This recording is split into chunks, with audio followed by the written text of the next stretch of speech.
For by one Spirit we are all baptized into one body, whether we be Jews or Gentiles, whether we be bond or free, and have been all made to drink into one Spirit. Good morning, guys. I hope you are all still safe, and I hope you are all still healthy and that you are doing well. I'm really, for one, beginning to miss our prayer meetings on Tuesday mornings, so I hope that we will be able to continue with this pretty soon.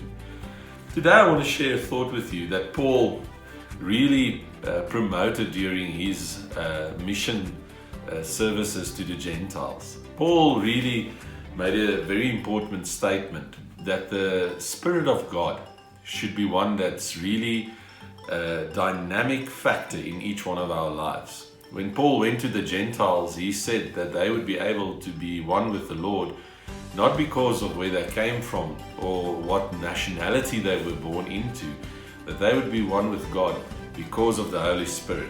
Now, we are really moving towards Easter Sunday, and I really thought it would be good and important to speak about the Spirit of God.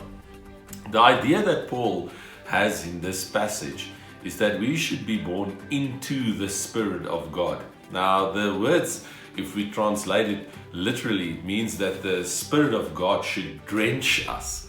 Now, I brought along a sponge, and the idea that Paul has is that like the water that fills a sponge, and if you squeeze that sponge, the water would come out of it.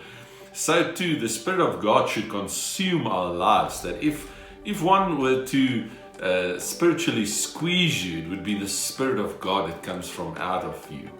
It's a very difficult and quite a radical theological idea. And the way that Paul goes on when he says that we should drink into the Spirit is that we should actually be consumed by the Spirit of God in the same way that one is consumed by alcohol if you drink too much of it. Now, I thought it's very ironic, or it's extremely ironic that while we are going towards Easter Sunday, we are not allowed to buy booze. And I think for a lot of people this is a big problem, because people will say, when I drink something, whether it be beer or whether it be whiskey, when I drink it changes the way that I feel.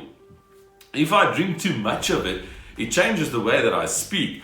Our speech becomes slurred, and then if we drink even more of it, it changes the way we walk and the way that we do things. Now, I think that's so classic of Paul when he speaks about the Spirit of God, because he says, like somebody that's drunk on alcohol, we should become drunk in the Spirit. The Spirit should change the way we speak. The Spirit of God should change the way that we think and the way that we walk. Even the things that we do should change because of the Spirit.